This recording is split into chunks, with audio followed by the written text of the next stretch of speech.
मेरे चैनल पर आपका स्टूडेंट्स स्वागत है। तो आज हम वीडियो में करेंगे लवण परिवार। हमने पिछली वीडियो में पीएच के बारे में पढ़ा था, तो उसके बाद अगला टॉपिक आता है लवण परिवार। तो लवण परिवार क्या होता है स्टूडेंट्स? साल्ट फैमिली बोलते हैं इसे, कि जिसमें बहुत सारे लवण आते हैं। तो इसमें हमें लवण परिवार में कौन कौन से लवण पढ़ने हैं मैं आपको थोड़ा थोड़ा सा बता देती हूँ। जैसे सबसे पहले हम इसमें करेंगे सोडियम क्लोराइड NaCl, ठीक है। दूसरा हम इसमें पढ़ेंगे ब्लीचिंग पाउडर होता है कैल्शियम ऑक्सीक्लोराइड, विरंजक चूर्ण बोलते हैं जिसे। तो ये कैल्शियम ऑक्सीक्लोराइड है, ब्लीचिंग पाउडर है। उसके बाद इसमें आता है स्टूडेंट्स बेकिंग सोडा। बेकिंग सोडे का फॉर्मूला होता है स्टूडेंट्स, ये होता है सोडियम हाइड्रोजन कार्बोनेट, बाइकार्बोनेट भी कहते हैं। उसके बाद आता है धोने का सोडा जो होता है Na2CO3। उसके बाद आता है आपका धोने के सोडे के बाद आता है ये आपका प्लास्टर ऑफ पेरिस। क्या आता है? Plaster of Paris. Plaster of Paris होता है स्टूडेंट्स कैल्शियम सल्फेट होता है ये, और हेमीहाइड्रेट आधा जलकाणु होता है इसके अंदर। तो मेनली जो ये है 5 लवण हम पढ़ेंगे जो आपके सिलेबस में दिए हुए हैं। इनके जो नाम हैं साथ साथ ये तो मैंने फॉर्मूले लिख दिए हैं थोड़ा सा, ताकि समय कम लगे। आप अपनी बुक से अच्छे से देख सकते हैं इनके नाम, ठीक है। विरंजक चूर्ण है, बेकिंग सोडा है, धोने का सोडा है, और ये है प्लास्टर ऑफ पेरिस। ये आपको पता ही है साधारण नमक होता है, ठीक है स्टूडेंट्स। उससे पहले एक दो क्रियाकलाप दिए हुए हैं आपकी बुक में, तो मैं वो क्रियाकलाप समझाती हूँ कि वो कैसे हैं। ये देखिए स्टूडेंट्स, क्रियाकलाप है आपका। इसमें क्या दिए हुए हैं? कुछ लवण दिए हुए हैं, पोटेशियम सल्फेट, सोडियम सल्फेट, ये देखिए। और क्या पूछा हुआ है कि एक तो आप इनके सबके रासायनिक सूत्र लिखिए। दूसरा ये पूछ रहे हैं कि उन अम्ल और क्षारक को बताइए जिनसे ये लवण बने हैं। मैंने आपको बताया था लवण कैसे बनते हैं। HCl जैसे हाइड्रोक्लोरिक अम्ल है, वो NaOH क्षारक के साथ अभिक्रिया करके क्या बना रहा है? NaCl सोडियम क्लोराइड लवण बना रहा है। तो ज़्यादातर लवण उदासीनीकरण अभिक्रिया से बनते हैं। तो ये पूछा हुआ है, इनके सूत्र लिखिए। और ये लवण कौन कौन से अम्ल और क्षारक की उदासीनीकरण अभिक्रिया से बने हैं? तो देखिए काफ़ी इजी है, मैं आपको यहाँ सूत्र बना देती हूँ, फिर से टेबल बना के समझाऊंगी। जैसे यहाँ पोटेशियम सल्फेट की बात हो रही है, तो पोटेशियम सल्फेट का क्या फॉर्मूला होता है सूत्र स्टूडेंट्स? क्या सूत्र बनता है पोटेशियम? पोटेशियम होता है आपका K, पोटेशियम होता है आपका K, सल्फेट होता है SO4। तो इसकी संयोजकता होती है 1 और SO4 की होती है 2। तो इसका फॉर्मूला बन जाता है स्टूडेंट्स K2SO4। सोडियम सल्फेट का भी ऐसे ही होता है Na2SO4, क्योंकि इसकी 2 है संयोजकता सल्फेट की, सोडियम की 1 है। फिर आ गया कैल्शियम सल्फेट, ये CSO4 बनेगा, दोनों की 2 2 संयोजकता है, वो कट जाएगी। मैग्नीशियम सल्फेट में भी कट जाएगी संयोजकता, मैग्नीशियम सल्फेट MgSO4 बन गया। कॉपर सल्फेट में भी कट जाती है, CuSO4 बन गया। उसके बाद आ गया आपका sodium chloride, sodium chloride NaCl हो जाएगा, पता ही है। सोडियम नाइट्रेट भी आपको पता होता है, NaNO3, नाइट्रेट की संयोजकता 1 है NO3 की, और ये सोडियम है, सोडियम नाइट्रेट NO3 बन गया। उसके बाद आता है सोडियम कार्बोनेट। क्या आता है स्टूडेंट्स उसके बाद? Sodium carbonate. सोडियम कार्बोनेट धोने का सोडा, अभी आपको बताया था मैंने, Na2CO3 होता है। उसके बाद लास्ट है स्टूडेंट्स अमोनियम क्लोराइड। अमोनियम होता है NH4Cl, ये हो गया आपका अमोनियम क्लोराइड, ठीक है। तो ये हमने इन सभी के फॉर्मूले लिख लिए हैं। ये कह रहे हैं जितने भी लवण आपको दिए हुए हैं इन सब के फॉर्मूले। उसके बाद आपको बताना है इसमें कि ये कौन कौन से अम्ल और क्षारक से मिलके बने हैं। उसके अलावा ये कह रहे हैं एक चीज़ और आपको बतानी है कि लवण परिवार, लवणों का परिवार कह रहे हैं ये स्टूडेंट्स होता है एक। कैसे बताते हैं लवण परिवार? कि कोई भी 2 या 3 लवण जिनमें या तो धनायन या ऋणायन एक सेम हो, एक जैसे धनायन या ऋणायन हो, तो वो एक परिवार में आएंगे। देखिए जैसे इन सभी में सल्फेट है, सल्फेट क्या है? एक ऋणायन है, माइनस के चिन्ह वाला है। 1 2 3 4 5, इन पाँचों के पाँचों में सल्फेट है। तो इन सभी का एक लवण परिवार बनता है स्टूडेंट्स। क्या बनता है? इन सब का एक लवण परिवार के हैं ये पाँचों के पाँचों। या आप इस तरीके से कहें कि इधर देखो, इधर वालों में या तो धनायन एक जैसा हो या ऋणायन एक जैसा हो, कोई सा भी हो। तो इनमें देखो ये सोडियम के हैं दोनों, ये सोडियम का क्लोराइड है, ये सोडियम का नाइट्रेट है। तो ये दोनों भी एक लवण परिवार के हैं। तीसरा भी, तीसरे को भी ले लो आप, तीसरा भी सोडियम का कार्बोनेट है। तो ये तीनों एक लवण परिवार के हैं। कौन कौन से? ये 3 एक लवण परिवार के, कौन से लवण परिवार के, सोडियम का लवण परिवार है। ये वाला है सल्फेट का लवण परिवार, ठीक है। देखो आप अच्छे से समझ रहे होंगे, इन सभी में सल्फेट है तो ये सल्फेट का लवण परिवार, इन तीनों में ये सोडियम है तो सोडियम का लवण परिवार हो गया। तो 2 लवण परिवार तो निकाल दिए हमने स्टूडेंट्स इसमें। उसके बाद देखिए इसमें क्लोरीन है और इसमें भी क्लोरीन है आखिर वाले में। तो ये और ये दोनों क्लोरीन लवण परिवार के हैं। तो आप ये कह सकते हैं कि ये जो आपका क्रियाकलाप में जितने भी लवण दिए हुए थे, ये सभी के सभी लवण में 3 लवण परिवार हैं। कितने लवण परिवार हैं स्टूडेंट्स? 3 लवण परिवार हैं। तो इस तरीके से आप लवण परिवार को पहचानेंगे। ऋणायन या धनायन एक जैसा हो तो वो एक लवण परिवार में आते हैं, ठीक है। तो ये आपको बताना है यहाँ पे।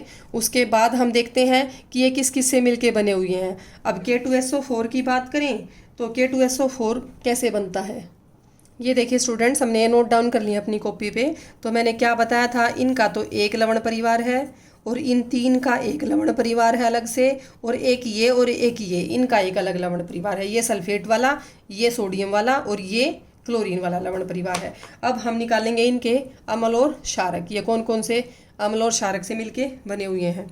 तो देखिए स्टूडेंट्स, यहाँ हम लिख लेंगे अम्ल और यहाँ हम लिख लेंगे क्षारक, जिससे मिलके बने हुए। K2SO4 में क्या लग रहा है आपको कि एक तो सल्फेट वाला कोई अम्ल होगा, तो ऑब्वियसली इसमें H2SO4 अम्ल होगा और इसमें होगा क्षारक कौन सा होगा, KOH। KOH क्षारक और H2SO4 अम्ल, इन दोनों के बीच में अभिक्रिया हुई तो ये वाला पोर्शन इधर चला गया। हाँ, आप ऐसे दिखाएंगे, ये ऐसे, ठीक है। ये दोनों आपस में मिल गए और K2SO4 बन गया। अब अगला है सोडियम सल्फेट। सोडियम सल्फेट में सोडियम क्षारक होगा, सोडियम हाइड्रोक्साइड, और वही H2SO4 होगा। अम्ल तो SO4 है तो H2SO4 होगा सब में। इसमें भी H2SO4 होगा, सब में H2SO4 होगा, क्योंकि SO4 और किसी अम्ल में नहीं आता है। तो यहाँ सोडियम है तो सोडियम हाइड्रोक्साइड, कैल्शियम है तो कैल्शियम हाइड्रोक्साइड, मैग्नीशियम है तो मैग्नीशियम हाइड्रोक्साइड आ गया, कॉपर है तो कॉपर का हाइड्रोक्साइड आ गया, ठीक है। तो इस तरीके से इन सब से क्या बनेंगे, यहाँ भी क्रिया हो जाएगी और ये सल्फेट को ले जाएंगे सारे धन आयन, इस तरीके से। तो आपको ये क्या पता चल रहा है कि कौन से अम्ल और कौन से क्षारक से मिलके बना हुआ है, और ये पता चल गया कि कितने लवण परिवार हैं और यहाँ लवण परिवार को कैसे पहचाना जाता है, ठीक है। उसके बाद एक और क्रियाकलाप है स्टूडेंट, ये देखिए स्टूडेंट्स, एक और क्रियाकलाप आ गया आपका। तो बिल्कुल उसी की तरह है, इसमें भी ऐसे इन सभी लवणों के क्या लिखने हैं, फॉर्मूले लिखने हैं और इनकी विलीयता की जांच करनी है कि भाई ये पानी में घुलनशील है कि नहीं। तो स्टूडेंट्स मैं आपको बता दूं, ये ज़्यादातर के सारे ही घुलनशील है पानी में। तो उसके बाद आता है इनकी पीएच पेपर की सहायता से इनकी पीएच पता लगानी है। तो स्टूडेंट्स ये तो लेबोरेटरी में ही हो पाएगा, पीएच पेपर से आप इन सब की पीएच चेक करेंगे। उसके बाद ये पता लगाना कि कौन से लवण अम्लीय, क्षारकीय या उदासीन है, वो पीएच से ही आपको पता चल जाएगा कि अम्लीय, क्षारकीय और उदासीन कौन कौन से हैं। उसके बाद जो है पूछा हुआ है कि पीछे वाले क्रियाकलाप की तरह कि ये लवण कौन से अम्ल और कौन से क्षारक से बनते हैं, ठीक है। तो इसको भी मैं आपको समझा देती हूँ। देखिए इसमें कौन कौन से दिए हुए हैं। इसमें एक तो दिया हुआ आपका एल्यूमिनियम क्लोराइड, कौन सा दिया हुआ है, एल्यूमिनियम क्लोराइड बनता है फॉर्मूला AlCl3, ठीक है। जिंक सल्फेट दिया हुआ है ZnSO4, कॉपर सल्फेट, वैसे यहाँ पे कॉपर सल्फेट इधर भी आ गया था तो ये कॉपर सल्फेट भी दिया हुआ है इन्होंने। फिर दिया हुआ है इन्होंने सोडियम एसीटेट। सोडियम एसीटेट का बनेगा स्टूडेंट्स CH3CONA, कार्बन यौगिक वाले चैप्टर में पढ़ेंगे ये अच्छे से कैसे बनता है। उसके बाद इन्होंने सोडियम कार्बोनेट दिया हुआ है जो कि यहाँ पे भी आ गया था, ठीक है। उसके बाद इन्होंने दिया हुआ है, लिख लेते हैं हम, कोई नहीं, यहाँ पे पीएच भी बतानी है। उसके बाद NaHCO3 सोडियम बाइकार्बोनेट, ये दोने का सोडा, ये बेकिंग सोडा, ये भी दिया हुआ है। और NaCl और पोटेशियम नाइट्रेट, ये सारे सॉल्ट दिए हुए हैं आपकी इस एक्टिविटी में, ये सभी लवण हैं, ठीक है। तो इन लवणों का हमें एक तो बताना है कि ये किस किस से मिलके बने हुए हैं। तो एल्यूमिनियम की इसमें देखो Cl है तो Cl आता है अम्ल में, कौन से अम्ल में आता है, हाइड्रोक्लोरिक अम्ल में आता है। तो ये सभी HCl होगा, इसमें H2SO4 होगा अम्ल, ठीक है। इसमें क्या होगा, इसमें कौन सा अम्ल होगा, इसमें होगा एसिटिक अम्ल होगा, इसमें CH3COOH, ये एसिटिक अम्ल होता है स्टूडेंट्स, ठीक है। उसमें ये जो CO3 वाला आ गया Na2CO3, इसमें होता है कार्बोनिक अम्ल H2CO3। और इसमें भी कार्बोनिक अम्ल नहीं, इसमें कार्बोनिक अम्ल तो नहीं बनेगा, H2CO3, ठीक है। इसमें होता है ये H2SO3 वाला। फिर यहाँ फिर से HCl और यहाँ फिर से HNO3 नाइट्रिक अम्ल या हाइड्रोक्लोरिक अम्ल। और इनमें अगर क्षारक की बात करें तो क्षारक कौन कौन से होंगे? क्षारक होंगे, यहाँ तो होएगा आपका ये एल्यूमिनियम है तो एल्यूमिनियम का हाइड्रोक्साइड होगा, यहाँ होगा आपका जिंक का हाइड्रोक्साइड होगा, यहाँ होगा आपका सोडियम का हाइड्रोक्साइड, ठीक है। और ये आ गया आपका Na2CO3, यहाँ पे भी वही सोडियम का हाइड्रोक्साइड, यहाँ पे भी वही सोडियम का, यहाँ पे भी सोडियम का, और यहाँ पोटेशियम आ गया तो पोटेशियम का हाइड्रोक्साइड। काफ़ी इजी है, सिंपल है। ये जो 2-3 इधर रह गए थे इनमें भी ऐसे ही NaCl मैंने यहाँ पे भी बताया कि HCl अम्ल है और NaOH इसमें क्षारक है। NaNO3 में कौन सा होता है? ये क्या है? सोडियम नाइट्रेट है, ठीक है। तो NaNO3 में भी यही होता है। NaOH तो होगा इसमें क्षारक और ये होगा इसमें नाइट्रिक अम्ल, ठीक है। कार्बोनेट वाले में कार्बोक्सी अम्ल, और इधर फिर से ये होगा सोडियम हाइड्रोक्साइड, और इधर होगा HCl और अमोनियम हाइड्रोक्साइड होगा। ये थोड़ा रह गया था हमारा पिछली इस एक्टिविटी में, ये अभी मेरा ध्यान गया, ठीक है। तो ये इन अम्ल और क्षारक से मिलके बने हुए हैं। तो यहाँ पे भी हमने पता लगा लिया अम्ल और क्षारक से कौन से अम्ल और क्षारक से मिलके बना हुआ है। तो यहाँ पे एक बात और पूछी हुई है कि इन सब की सोल्युबिलिटी क्या है, विलीयता क्या है इनकी। तो मैं आपको बता दूँ ये सारे के सारे विलियन बन सकते हैं, घुल सकते हैं पानी में।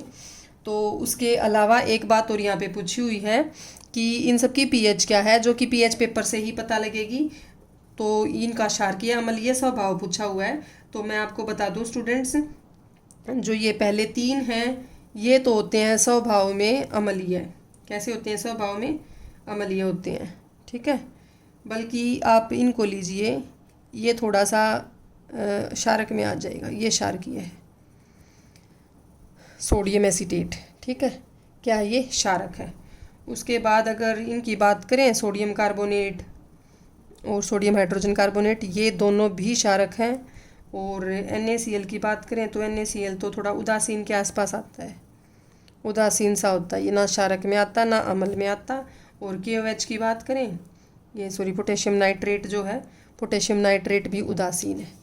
तो आप देखिए ये 2 तो उदासीन हैं, यहाँ पे ये 2 तो उदासीन हैं, और ये जो 3 दे रखे हैं ये क्षारकीय प्रवृत्ति के हैं और ये हैं अम्लीय प्रवृत्ति के। वैसे बता रही हूँ मैं आपको ये, ठीक है। लेकिन आप pH पेपर से चेक करके देखेंगे अपने टीचर की गाइडेंस में। तो ये थी स्टूडेंट्स अगली आपकी दूसरी एक्टिविटी। तो स्टूडेंट्स हम क्या कर रहे हैं? लवण परिवार कर रहे हैं, जो कि हमारा अभी तक स्टार्ट ही नहीं हुआ है।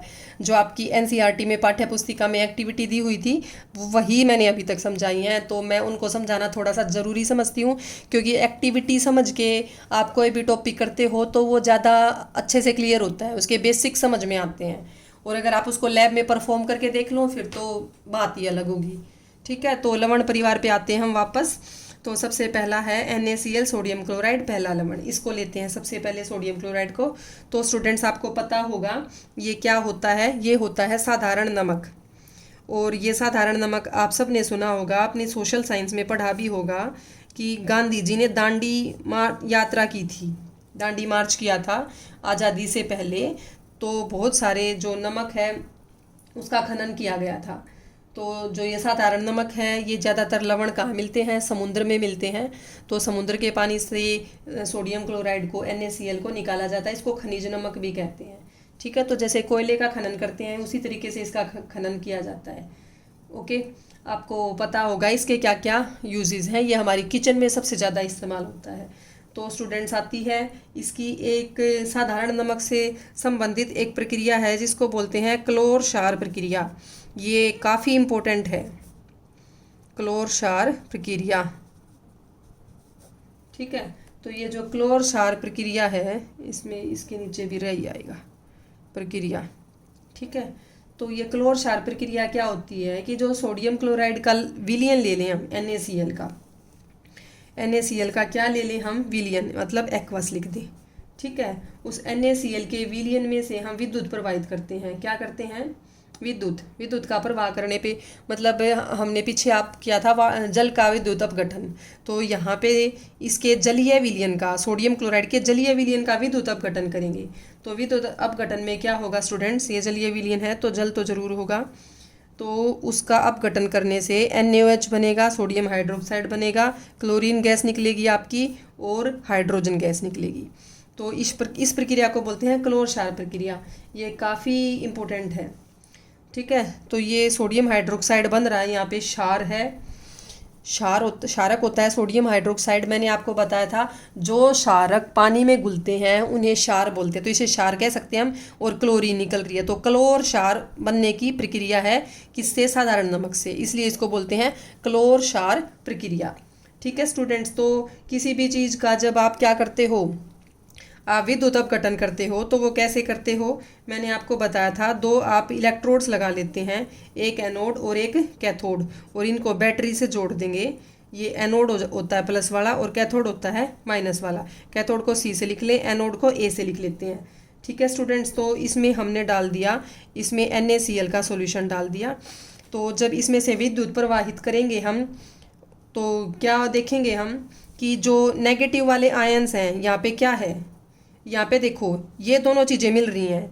तो NaCl को हम तोड़ लेते हैं, इसमें एक तो है धनायन और एक है ऋणायन क्लोरीन वाला, और ऐसे ही जल को तोड़ लेते हैं। जल में एक धनायन हाइड्रोजन और ऋणायन है हाइड्रोक्साइड आयन, ठीक है। तो जो ऋणायन है दोनों क्लोरीन और हाइड्रोक्साइड आयन, वो दोनों ऋणायन जाएंगे एनोड की तरफ, क्योंकि आपने पढ़ा है विपरीत जो आवेश हैं वो एक दूसरे को आकर्षित करते हैं। प्लस वाला माइनस को करेगा आकर्षित, माइनस वाला प्लस को करेगा।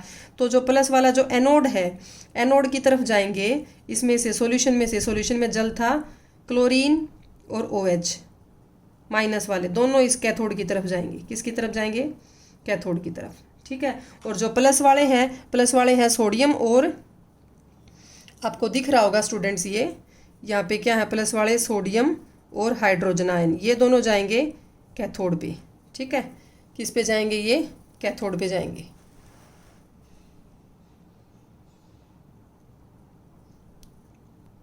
ये देखिए अब आपको विजिबल होगा, क्लियर होगा ये अच्छे से। माइनस वाले जो हैं क्लोरीन और OH, जो ऋणायन है, वो जाएंगे एनोड पे, क्योंकि वो प्लस का है। क्लोरीन और OH मैंने यहाँ दिखा दिए, ये जा रहे हैं एनोड पे। और जो धनायन है सोडियम और हाइड्रोजन आयन, ये मैंने दिखा दिए, ये कैथोड पे जा रहे हैं। C होता है कैथोड, A होता है एनोड। तो इस तरीके से हम करते हैं विद्युत अपघटन। तो यहाँ पे NaOH का हमने विद्युत अपघटन किया है, इसका साधारण नमक का NaCl का।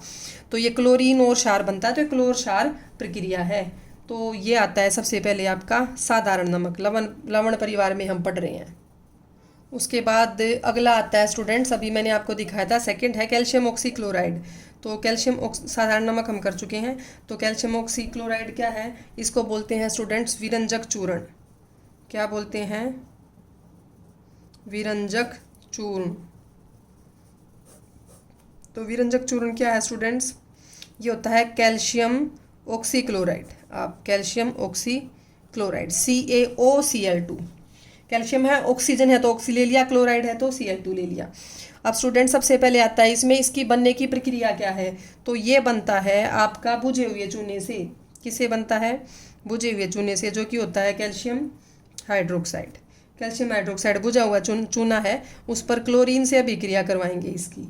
तो क्लोरीन से जैसे ही इसकी अभिक्रिया करवाएंगे तो ये आपका बन जाएगा ब्लीचिंग पाउडर। ब्लीच आपको पता होती है, ब्लीच करने के लिए इस्तेमाल होता है उसकी कपड़ों वगैरह की, या बहुत सारी लॉन्ड्री में, लकड़ी की, या रासायनिक उद्योगों में बहुत सारी जगह ब्लीच करने में इस्तेमाल किया जाता है इसका, विरंजक चूर्ण का। तो ये आपका विरंजक चूर्ण बन गया, और साथ में निकलता है इसमें जल, ठीक है। क्या निकलता है इसमें? साथ में जल। तो इस तरीके से ये होगी विरंजक चूर्ण की बनने की अभिक्रिया। अब स्टूडेंट्स जब इसके प्रश्न आते हैं तो आपको कहते हैं विरंजक चूर्ण पर नोट लिखिए, बेकिंग सोडे पर नोट लिखिए। अगर इस प्रकार से भी आता है तो सबसे पहले तो आप देंगे उसका रासायनिक सूत्र। क्या देंगे? रासायनिक सूत्र देंगे इस तरीके से, ठीक है। फिर रासायनिक नाम देंगे, रासायनिक नाम, रासायनिक सूत्र, बनने की प्रक्रिया, और फिर आते हैं उसके उपयोग। ये 4 चीज़ें आपको बतानी होगी। किसी पे भी नोट आता है तो सबसे पहले तो आप लिखेंगे उसका रासायनिक सूत्र देंगे, फिर उसका रासायनिक नाम देंगे आप। जैसे कैल्शियम ऑक्सीक्लोराइड सूत्र हो गया, और ये सूत्र हो गया, और पूरा लिखें कैल्शियम ऑक्सीक्लोराइड, वो रासायनिक नाम हो गया, ठीक है। उसके बाद आप उसकी प्रक्रिया देंगे कि वो कैसे बना है, उसके बाद आप उसके उपयोग देंगे। तो ये चीज़ें लिखनी है आपको ज़रूर। और अगर अलग अलग कोई चीज़ पूछी हुई है तो फिर तो आप वो दे ही देंगे, ठीक है। तो ये हो गया स्टूडेंट्स हमारा विरंजक चूर्ण सेकंड वाला, सेकंड भी हो गया हमारा लवण परिवार में। फिर 3 बचते हैं, ये है बेकिंग सोडा, ये है दोने का सोडा और ये है प्लास्टर ऑफ पेरिस POP। ठीक है स्टूडेंट्स, तो वो हम करेंगे ये तीनों अगली वीडियो में, क्योंकि ज़्यादा लंबी हो जाएगी वीडियो अगर अभी सारा लवण परिवार हम कवर करते हैं तो स्टूडेंट्स अगर आपको मेरी ये वीडियो, मेरा पढ़ाया हुआ अगर आपको समझ आता है तो आप मेरी वीडियो को लाइक, शेयर और सब्सक्राइब ज़रूर कीजिएगा। Okay, thank you.